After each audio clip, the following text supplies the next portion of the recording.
Yan mga kalinga po. Tubig dito sa bahay nila Carla. Okay na po. Hindi na po mahirapan si Nanay Sin sa maglaba. Ayan po mga kalingap. Maganda na yung tubig na dumadaloy sa bahay po nila Carla. Yung tangke oh. Ang lalim daw po niyan mga kalingap. Pwedeng inuman. Hindi na po sila mahirapan sa tubig. Yan siya oh. Kasi minsan po mga kalingap yung nanggagaling sa bundok, minsan na barado, marumi. So ngayon ay hindi na sila mahirapan oh. Yan po. May tangke, may dalawang tangke sa taas. Oh. Ang linaw ng tubig. Linaw ng tubig mga kalingap. Ganda ng halaman nila sa gilid. Taba ng gabi. Yun yung problema. Boss B, ang ganda ng tubig. Linaw ano? Ang linaw ng tubig oh. Galing yan dyan sa ilalim mo. Hindi yan galing sa bundok. Yan. Water pump? O, water pump. Mga kalinga. Kalinga po. Dito po yan sa bahay nila Carla mga kalinga. Linaw ng tubig.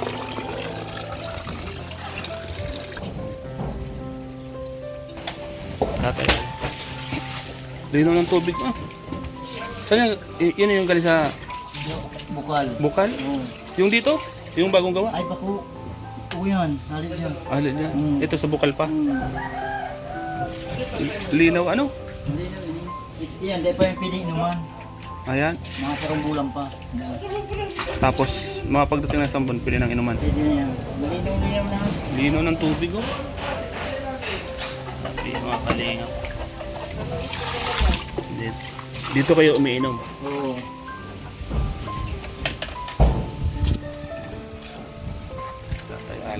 Tatay Alan po mga kalingap. Mga isang buwan pa pala to bago inuman mga kalingap. Bago kasi yan eh. Ito yan.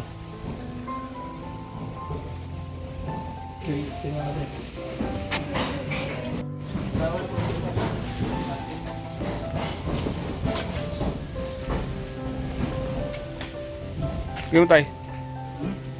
Gugulay ka?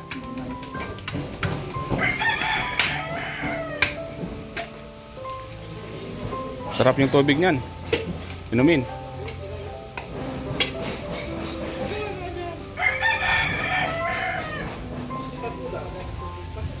Yan yung tangke ng tubig. Oh.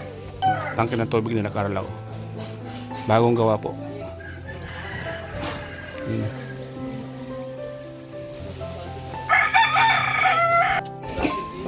Kudan mo ah. Ang talim ng kudan mo ah. Anong kulain mo? Sitaw. Sitaw? Anong pang halo? Karning baboy? Isda. Sarap yan. Prutuin mo muna yung isda. Abo.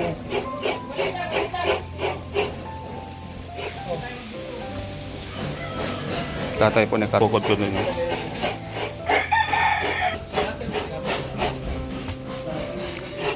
Malang nyug dito?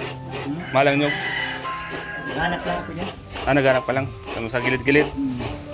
Yan? Sinabak sa mangpang. Libre na yan. Ano?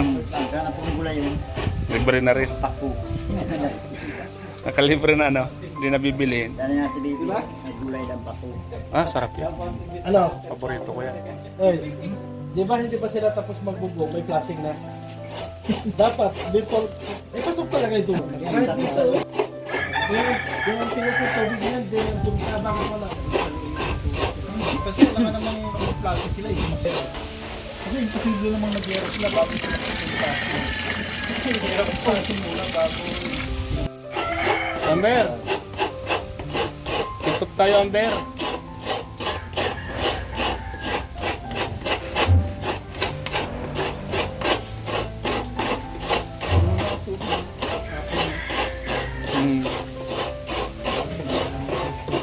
Ha? Wala na matrito sa isda.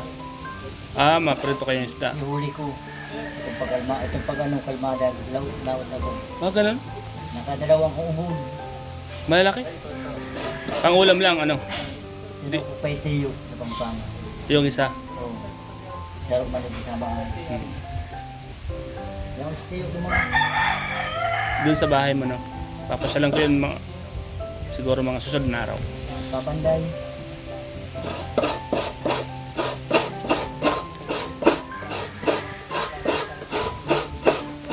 Mga kalinga po.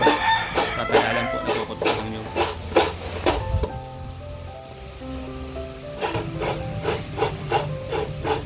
Malakas ang alon ngayon, no? Lurus. Hindi ka nakapaglawot. Hindi nakapaglawot si Tatay Alan. Apir.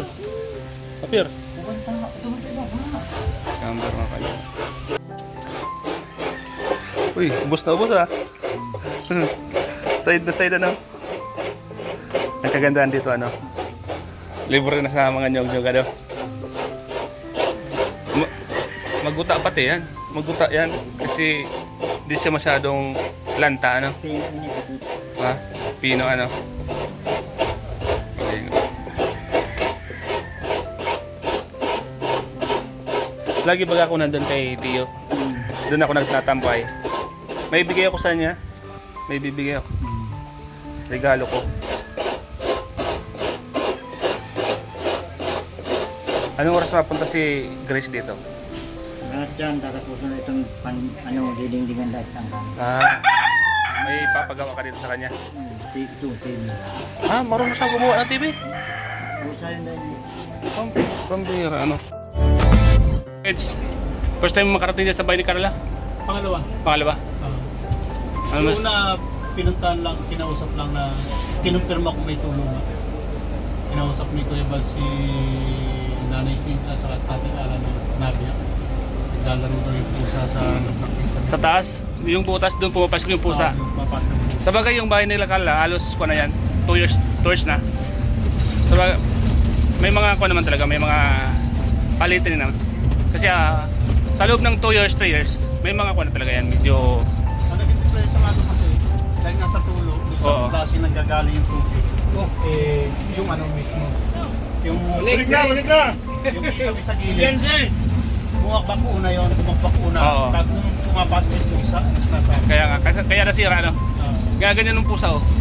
Kinakagkal ng pusa. Kasi nakakita ng konti ng at siguro. Kinakagkal ng gusto. Pero yung sira, hindi naman yung mild lang naman ano, yung sira. Yung sira ng bahay, mild lang naman. Sa bubong, Ewan ko kung ano nila kasi. may mga palitin din ano. Palitin lahat. Kinay-fly ko yung isa may Tama. Bagay, pag magpapalit ka talaga, dapat talaga lahat napalitan para close yung sira talaga, maayos. Ba't nag-iilid lang sirado na yung kaso, buo yun eh. Oo. Kaya pali, yung flying daw ang kailangan. 5 plywood. Sabagay kung mag-ayos ka lang naman, dapat lahatin mo na para kumbaga wala ka na makitang sira ano. Gusto man ng carpentero, architects na gamitin. Kasi yung ginamit dati, plywood lang. Magaling. Uy. So, Magaling yung carpentero. tatay ni Cristano. Sa Caseron. Ay, alala. Magaling. Kita kagad carpentero. Kasi pag isa kang magaling na karpentero, tingin mo pa lang, alam mo nang gagawin mo. Ito, mabilisan lang. Nabilisan. Nung unang punta namin dito, hindi namin kasama yung carpentero. Oo. Ngayon lang. Ngayon lang. Pero alam niya kagad yung sira. Ang balak sana, change skin lang. Oo. Yung kaso nakita na kagad ang difference.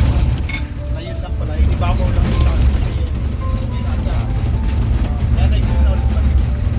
Sabi pa ni Kuya Bal, siguro mga 1 week daw gagawin. So kahit pa paano, maayos na no. Abangan natin yung pagbabago ng bahay nila Carla no. Nakita mo na si Carla? Hindi pa, Di mo ba nakita? hindi pa. Personal. Ay sa ano? Dito, hindi. Dito. Mga event namin. Yung di mo pa siya nakita yung face to face na di pa? Ano yung nakita na sa? Nakausap mo na. Hindi yun. Ay, hindi pa. Dito sa bahay live, hindi, wala eh. Pero sa event, sa Kalingap Mall, Nakita mo na no. meron ako lumapit. Kung yun, timing lang yun. Pero Kasi ayun. magalang naman. Unang punta ko dun Oh, tama. Kaya hindi muna ako nagpa-effort sa mga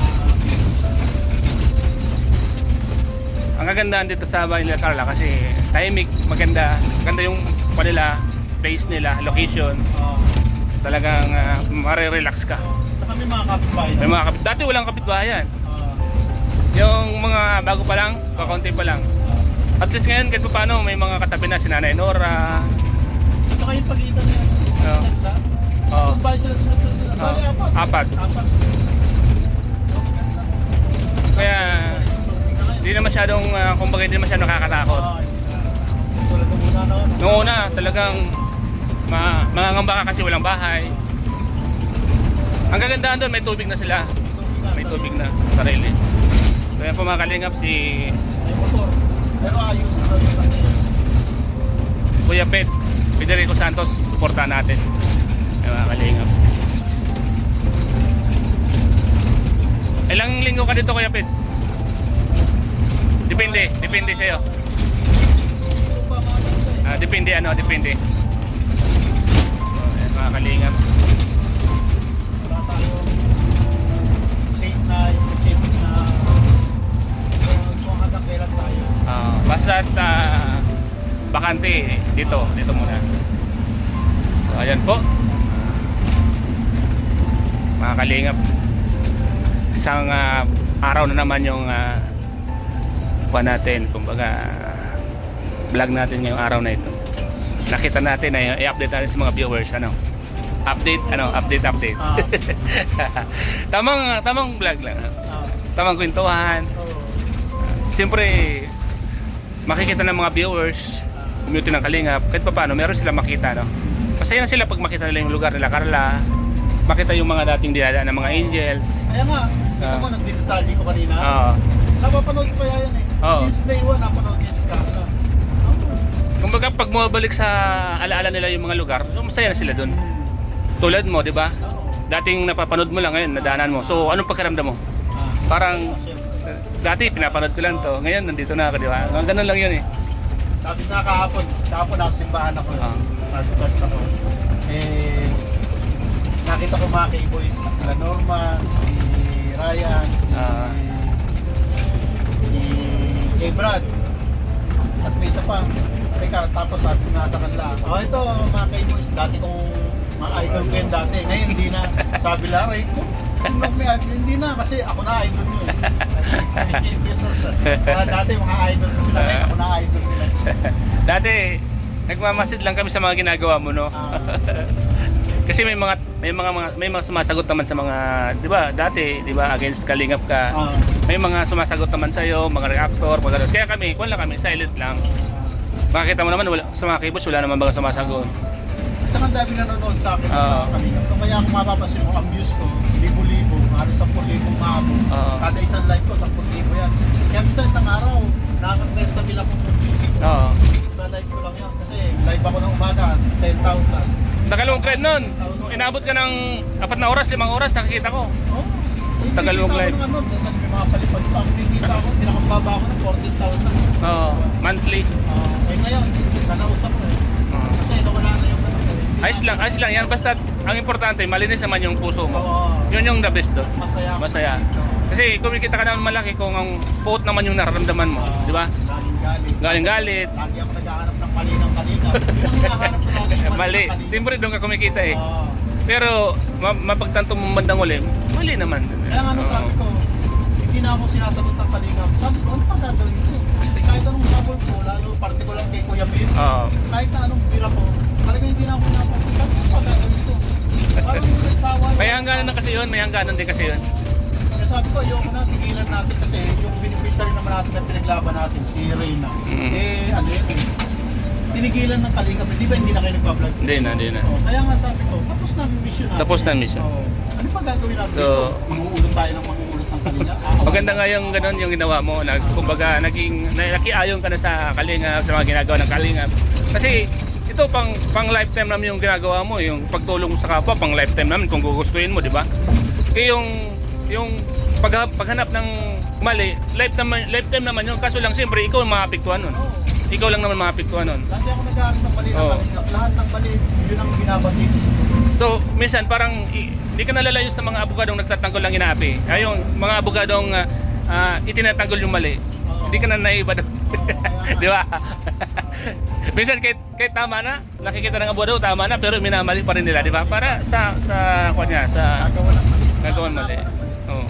Kaya nga sabi ko, ayoko na tigilan na. Tumigil ako, di ba? Yan ba? Kaya nung tumigil ako, nakita ng mga taga-kalingap na supporters, followers. Kasi viewers ko rin sila eh. Oo, viewers mo rin Kasi sila. pinabantayan nila ako eh. Kasi biruin mo sa 10,000 ko, ang thumbs up ko 42 lang. Hindi ibig sabihin, hindi solid na sa akin yung hindi talaga nakasupport sa akin. Pinapanood lang nila ako dahil sa binabanatan ko ang kalingap. Ganun nangyari. Eh ngayon, kita mo, isang oras ko pa lang, ang thumbs up ko halos 200 na. Di ba? Oo. Nakamasid sila. Ito yung sila go-comment. Ito ang kagandaan dito. Napupunta na pa yung mga Kalingap sa mga lugar. Tulad ng Carla, Beyonce, di ba? Yung kagandaan dito. Tapos yung dati pinagbablagan ko sa Kambuhan. yan, dito. Sila sa tabing dagat, nagbablog sila doon. Diyan kami, nag-shooting kami dyan. Shooting kayo doon. Yung kagandaan sa mga ganito. Kaya, mas maganda pa rin yung nasa mabuting ginagawa tayo. Kaya sa mali, kasi sa mali, kontrolado yung oras mo nun. Kumbaga, hindi mo hawak yung dinadaanan mo.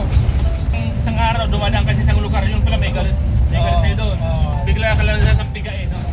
Kaya nga nung pinapupuntan lang ako sa diet, inuutosan nila ako na alamin ang kalagayan ni Reyna. Tatlong gabi ako naka-permis lang sa hotel, lalabas lang makain. O pagka yung diretso lakad, hindi ako makagala kasi Alangan ka. nakakakilala sa akin. Alangan ka, alangan. Kasi may mga taong sabihin natin nasasagasaan, babangga. Di man maiwasan na minsan. Ay, pambira ito si Federico. Pagkakataon ko na to, di ba? Di natin hawak yung mga isip nila. Kaya pag dating ko ng diet, kung ano lang sa Jaco, pagka kay Reyna sa Batubalan, nakarating sa Batubalan, wala nga nakarating to, kayo yata hindi pa eh. Nakarating naman kami doon. Sabi ko sa mga anti-kalingap, ako pa lang ang nakapunta rin sa lugar na yun. Talaga, Saka ang kalingap. sinuyod mo ano? Oo. Sinuyod mo? Okay. Kaya nga sabi ko nga, hindi ako makagaan, pupunta ako ng SM, magagala-gala ako. Kasi sabi ko, Nakakakiyala sa'yo. kaling sa akin, nakakilala sa akin, nakakalaban. Baluarte ng Kalingap yung dahil. Siyempre maraming mga kakayala sa'yo. Kaya nakapirmis ako sa hotel, tatlong gabi, tatlong araw ako, 4 na araw ako sa hotel. Lalabas lang ako kapag kami sasabihin sila na, punta ka kay Melanie, makipagkita ka rin. Ganun. So, sa hotel lang tinutuluyan ko, hindi ko may detalye kasi Mahirap na, siyempre, sa masusundan daming ka. kalaban na Masusundan ka doon. Kaya gano'n. Kaya maingat ako noon. Eh ngayon, Malaya. ikot ko ang diet, pati basod. Malaya ka ngayon. Oo, malaya. Kaya Ikot ko na diet, pati basod, nararating ko pa. po mga Kalingap. Mga Kalingap kasama natin, no? Jones Vlogs TV. Si Kalingap Asid. Birador na sa harapan. Saka si Kalingap Marky. Siyempre si Kuya Ped po. Federico Santos. Yan. Salamat Kuya Ped, ha? Okay. Salamat. Kuhan lang tayo. Good vibes lang tayo. Simpleng vlog lang ano. Salamat po sa mga viewers natin. Sa lahat po ng mga kababayan natin, sa lahat ng nanonood sa Kalingap. Maraming salamat po sa inyong lahat sa patuloy na pagsuporta at pagmamahal po sa lahat ng ginagawa. Ingat uwi palagi. God bless po sa lahat ng mga kababayan natin OFW. Maraming salamat po. Dito na lang po ang vlog natin. Bye-bye po.